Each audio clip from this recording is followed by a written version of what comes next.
On June 12, 2026, SpaceX went public at $135 a share. By the end of its first trading day, it had surged to $161, a 19% pop that briefly pushed its market cap past $2 trillion, making it the sixth most valuable company on Earth almost overnight. The financial media called it historic. Elon Musk became the first dollar trillionaire in human history. And somewhere in the middle of all that celebration, something happened to your retirement account that nobody bothered to tell you about. Within days of the IPO, SpaceX was fast-tracked into the Nasdaq 100 index. And the moment that happened, every fund tracking the Nasdaq 100 was effectively forced by their own rules to buy SpaceX stock. Not because fund managers decided it was a good investment, not because you approved it, because an algorithm following a rule said so. And the path to that rule had recently gotten a lot shorter. So before you decide whether SpaceX is a great company, and parts of it genuinely are, you need to understand exactly what just landed in your portfolio, how it got there, and what the math actually looks like underneath the celebration. SpaceX is really three businesses stacked on top of each other, and only one of them is making money. The first is Starlink. This is the crown jewel, a satellite internet service that generated $11.4 billion in revenue in 2025, up 50% from the year before, with profit margins above 60%. It now has over 10 million active subscribers across 160 countries and is the single most impressive consumer technology business built in the last decade. If SpaceX were just Starlink, this would be a straightforward story. The second is the rocket business. Falcon 9 is the most flown, lowest-cost orbital launch system in history. SpaceX completed 165 launches in 2025. The rocket business generated $4.1 billion in revenue. It's impressive operationally, but it barely grew year over year, and the margins are thin because most of those launches are internal. SpaceX launching its own Starlink satellites, not paying customers. The third is xAI. In February 2026, SpaceX acquired Elon Musk's AI company in an all-stock deal. xAI spent $7.7 billion in capital expenditure in the first quarter of 2026 alone and posted a $2.47 billion operating loss in that same period. It is burning money at a rate that makes OpenAI look conservative. And SpaceX's own S-1 filing, the document it submitted to the SEC before going public, states plainly that the company has a history of net losses and may not achieve profitability in the future. Put all three together, and here's the number that matters. SpaceX posted a GAAP net loss of nearly $5 billion in 2025. The company that just IPO'd at $1.77 trillion lost $5 billion last year. Starlink makes money. The rocket business is marginal. xAI is a bonfire. And the valuation is extraordinary even against that backdrop. At its day one close, SpaceX was trading at roughly 112 times its trailing revenue of $18.7 billion. For context, NVIDIA, one of the most hyped companies in market history, trades at around 21 times sales, Microsoft at 12 times, Apple at 7 times, SpaceX at 112 times. Trailing revenue requires not just confidence in future growth, but something close to certainty that everything goes right across all three businesses simultaneously.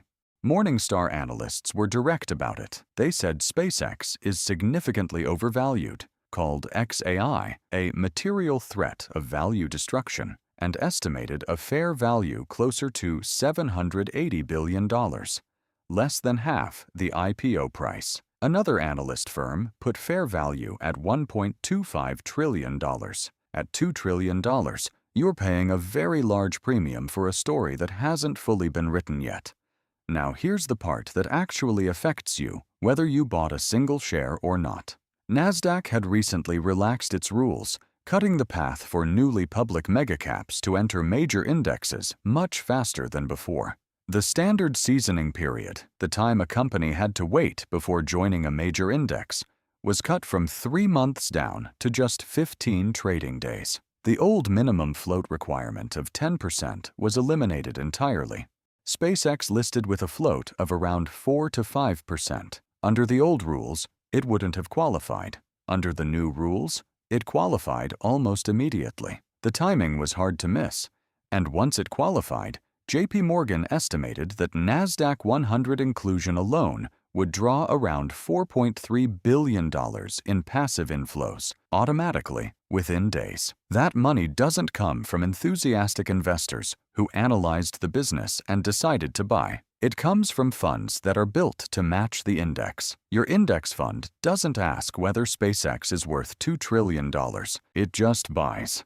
And the moment it buys, your retirement account owns SpaceX at whatever price the market is charging at that moment, without your input, without your approval, and without anyone asking whether you think 112 times revenue is a reasonable price. Here's the thing that makes this more complicated, rather than just straightforwardly bad. The passive investing system that puts SpaceX in your portfolio without asking you is the same system that has generated enormous wealth for ordinary people over the past 3 decades. Low fees, automatic diversification, set it and forget it. That's not a scam. It's genuinely one of the best financial innovations of the modern era. But it comes with a mechanism that most people never read in the fine print. You become a buyer of whatever gets added to the index, at whatever price it joins, whether you like it or not. And right now, what got added is a company that lost $5 billion last year, is burning cash at an extraordinary rate in its AI division, trades at 112 times trailing revenue, and whose own S1 warns it may never be profitable. That might be fine. Starlink is real, growing, and it is impressive. Starship could eventually reduce launch costs dramatically and open markets that don't exist yet. The compute contracts with Anthropic and Google, $1.25 billion and $920 million per month respectively, are real revenue starting to flow through XAI. There is a plausible version of this story where SpaceX grows into its valuation over the next decade, and everyone who owned it through their index fund looks smart. But there is also a version where the XAI losses keep mounting. The float expands as lockup periods expire over the coming months, and the stock drifts back toward what multiple analysts consider fair value, somewhere between $780 billion and $1.25 trillion. In that version, the passive investors who were carried in automatically absorb the correction automatically, again, without anyone asking. So what do you actually do with this? Checking what you own is the starting point. If your retirement account is in a Nasdaq 100 tracking fund, you now own SpaceX.